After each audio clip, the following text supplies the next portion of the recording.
You ask Tiger to solve. This deals with linear equations with one unknown.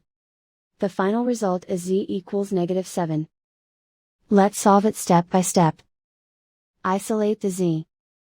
Divide both sides by -7.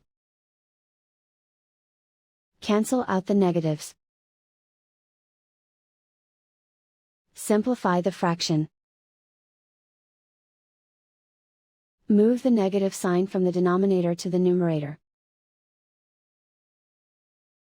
Find the greatest common factor of the numerator and denominator.